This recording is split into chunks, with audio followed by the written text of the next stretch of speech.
دوستو، کیا آپ چاہتے ہیں کہ کوئی شخص آپ کے بغیر نہ رہ سکے، کہ وہ آپ کو حاصل کرنے کے لیے ہر ممکن کوشش کرے؟ یہ سننے میں شاید ایک خواب لگے، لیکن حقیقت یہ ہے کہ انسانی دماغ ان چیزوں کے پیچھے بھاگتا ہے جو اسے آسانی سے نہیں ملتی۔ یہی اصول رشتوں پر بھی لاگو ہوتا ہے۔ جب آپ کسی کے لیے ہمیشہ دستیاب ہوتے ہیں، اسے ہر بات کا فوری جواب دیتے ہیں اور اپنی اہمیت جتانے کی کوشش کرتے ہیں، تو وہ لاشعوری طور پر آپ کی قدر کو کم سمجھنے لگتا ہے۔ لیکن اگر آپ ایک خاص حکمت عملی اپنائیں تو آپ کسی کو بھی اپنے بارے میں مسلسل سوچنے پر مجبور کر سکتے ہیں۔ اس ویڈیو میں ہم دو طاقتور نفسیاتی تکنیکوں پر بات کریں گے جو کسی کو بھی آپ کے لیے بے چین کرنے میں مدد دے سکتی ہیں۔ پہلی تکنیک ہے سلیکٹیو اویلیبلٹی، یعنی ہمیشہ دستیاب نہ ہونا۔ جب آپ اپنی موجودگی کو محدود کرتے ہیں تو لوگ آپ کی کمی کو محسوس کرنے لگتے ہیں اور لاشعوری طور پر آپ کی طرف متوجہ ہو جاتے ہیں۔ دوسری تکنیک ہے ریورس ویلیڈیشن،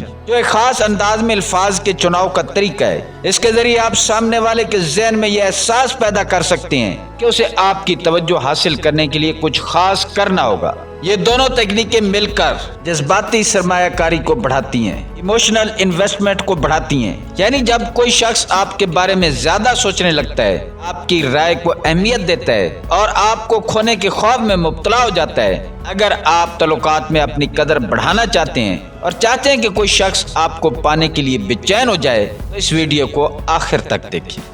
پہلا طریقہ سلیکٹیو اویلیبلٹی، ہمیشہ دستیاب مت بنیے۔ اگر آپ چاہتے ہیں کہ کوئی شخص آپ کو زیادہ اہمیت دے تو سب سے پہلے اپنی موجودگی کو محدود کریں۔ انسانی فطرت یہی ہے کہ جو چیز آسانی سے اور ہر وقت دستیاب ہو اس کی قدر کم ہو جاتی ہے۔ اگر آپ کسی کے ہر پیغام کا فوراً جواب دیتے ہیں، ہر وقت اس کے ساتھ رہنے کی کوشش کرتے ہیں یا ہر موقع پر ہاں کہہ دیتے ہیں تو وہ لاشعوری طور پر آپ کی موجودگی کو ایک عام سی بات سمجھنے لگے گا۔ لیکن اگر آپ اپنی دستیابی کو محدود کر دیں اور ایک خاص انداز میں سامنے آئیں تو وہ آپ کی توجہ حاصل کرنے کے لیے زیادہ کوشش کرے گا۔ سب سے پہلے یہ سمجھنا ضروری ہے کہ کم دستیابی کی نفسیات کیسے کام کرتی ہے۔ انسان فطری طور پر ان چیزوں کی طرف زیادہ متوجہ ہوتا ہے جو مشکل سے ملتی ہیں۔ اسی اصول کو تعلقات میں لاگو کریں۔ کبھی کبھار خود کو مصروف ظاہر کریں، کبھی جان بوجھ کر دیر سے جواب دیں اور کبھی کچھ وقت کے لیے بالکل غائب ہو جائیں۔ جب آپ یہ حکمت عملی اپناتے ہیں تو سامنے والا لاشعوری طور پر آپ کے بارے میں زیادہ سوچنے لگتا ہے۔ وہ یہ محسوس کرتا ہے کہ شاید وہ آپ کو کھو سکتا ہے یا آپ کی توجہ حاصل کرنے کے لیے اسے زیادہ محنت کرنا ہوگی۔ یہاں سب سے بڑی غلطی جو لوگ کرتے ہیں وہ یہ ہے کہ وہ اپنی غیر موجودگی کو زیادہ بڑھا دیتے ہیں، جس سے تعلق میں دلچسپی کم ہو جاتی ہے۔ اس لیے اعتدال ضروری ہے۔ مقصد یہ نہیں کہ مکمل طور پر نظر انداز کیا جائے، بلکہ یہ تاثر دینا ہے کہ آپ کی زندگی میں بہت کچھ ہو رہا ہے اور آپ ہر وقت کسی کے لیے دستیاب نہیں ہو سکتے۔ اس سے آپ کی شخصیت زیادہ پراسرار اور پرکشش لگتی ہے اور لوگ آپ کی موجودگی کو ایک قیمتی چیز سمجھنے لگتے ہیں۔ یہ حکمت عملی صرف بات چیت تک محدود نہیں رہنی چاہیے، بلکہ عملی زندگی میں بھی نظر آنی چاہیے۔ اپنے معمولات کو متوازن رکھیں، اپنی ذاتی زندگی اور دلچسپیوں میں مصروف رہیں اور ہمیشہ کچھ نیا سیکھنے یا کرنے میں لگے رہیں۔ جب آپ اپنی ذات پر توجہ دیتے ہیں تو دوسرے بھی آپ میں زیادہ دلچسپی لینے لگتے ہیں۔ یہی وہ نقطہ ہے جہاں سے سلیکٹیو اویلیبلٹی کام کرتی ہے، کیونکہ لوگ ہمیشہ ان چیزوں کو زیادہ حاصل کرنا چاہتے ہیں جو آسانی سے نہیں ملتی۔ دوسرا طریقہ ریورس ویلیڈیشن، تعریف کی طاقت لیکن ایک چالاکی کے ساتھ۔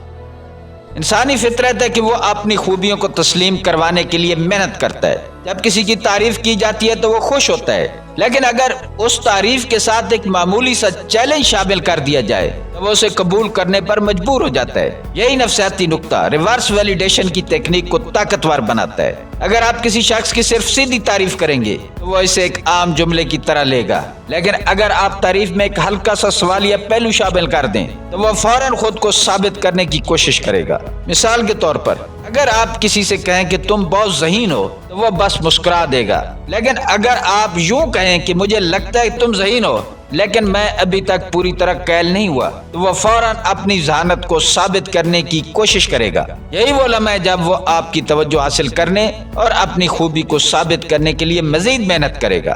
یہ تکنیک اس وقت زیادہ مؤثر ہوتی ہے جب آپ کسی کی ایسی خوبی کا ذکر کریں جو اس شخص کے لیے واقعہ اہم ہو۔ اگر کسی کو اپنی ظاہری شکل پر ناز ہے تو آپ کہہ سکتے ہیں، ہاں تم کافی خوبصورت لگتے ہو، لیکن میں ابھی تک نہیں جان پایا کہ تمہاری شخصیت بھی اتنی ہی پرکشش ہے یا نہیں۔ اگر کسی کو اپنی ذہانت پر فخر ہے تو آپ کہہ سکتے ہیں، تم کافی سمارٹ لگتے ہو، لیکن میں ابھی تک یہ نہیں جان پایا کہ کیا واقعہ تم گہری سوچ بھی رکھتے ہو یا بس سطحی باتیں کرتے ہو۔ اس تکنیک کا سب سے دلچسپ پہلو یہ ہے کہ یہ سامنے والے شخص کے اندر ایک تجسس پیدا کر دیتی ہے۔ وہ یہ ثابت کرنے میں لگ جاتا ہے کہ وہ واقعہ ویسا ہی ہے جیسا وہ سمجھتا ہے۔ نتیجتاً وہ آپ کو زیادہ اہمیت دینے لگتا ہے کیونکہ آپ وہ شخصیت بن جاتے ہیں جسے وہ متاثر کرنا چاہتا ہے۔ یاد رکھیں، ریورس ویلیڈیشن کا مقصد کسی کو نیچا دکھانا یا اس کی عزت کم کرنا نہیں، بلکہ ایک مثبت چیلنج دینا ہے جو تعلق میں کشش پیدا کرے۔ اگر اسے غلط انداز میں استعمال کیا جائے تو یہ توہین بن سکتی ہے اور الٹا اثر ڈال سکتی ہے،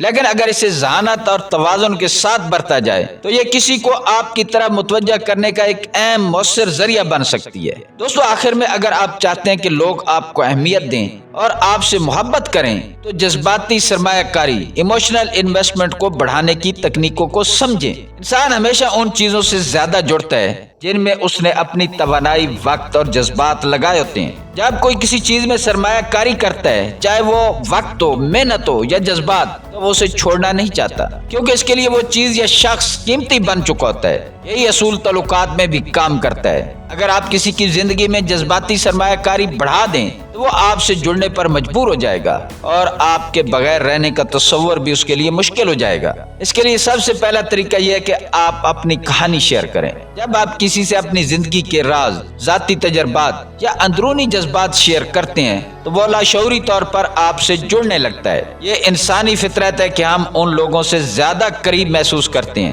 جن کے ساتھ ہم نے اپنی زندگی کے حساس پہلو شیئر کیے ہوں۔ جب آپ کسی کو اپنی زندگی کا ایک ایسا پہلو بتاتے ہیں جو عام لوگوں کو معلوم نہیں تو وہ محسوس کرتا ہے کہ وہ آپ کے لیے خاص ہے۔ وہ آپ کے جذبات میں شامل ہو جاتا ہے اور آپ کی طرف زیادہ متوجہ ہونے لگتا ہے۔ دوسرا طریقہ ہے کہ آپ اسے چیلنج دیں۔ مقابلہ بازی انسان کی فطرت میں شامل ہے اور اگر آپ اسے ذہانت سے استعمال کریں تو کوئی بھی شخص آپ میں زیادہ دلچسپی لینے لگے گا۔ کبھی کبھی ہلکے انداز میں چیلنج کریں، جیسے مجھے لگتا ہے کہ تم مجھے زیادہ دیر متاثر نہیں کر سکتے، یا کیا واقعہ تم اتنے دلچسپ ہو جتنا تمہیں لگتا ہے۔ یہ جملے سن کر سامنے والا آپ کو قائل کرنے اور اپنا آپ بہترین ثابت کرنے میں لگ جائے گا، اور جیسے جیسے وہ اپنی توانائی آپ کو متاثر کرنے میں لگائے گا ویسے ویسے اس کی جذباتی سرمایہ کاری آپ میں بڑھتی جائے گی، جس سے وہ خود ہی آپ کی طرف زیادہ کھنچتا چلا جائے گا۔ تیسرا طریقہ یہ ہے کہ خود کو ایک معمہ بنائیں۔ کبھی بھی اپنے خیالات، جذبات کو مکمل طور پر ظاہر نہ کریں۔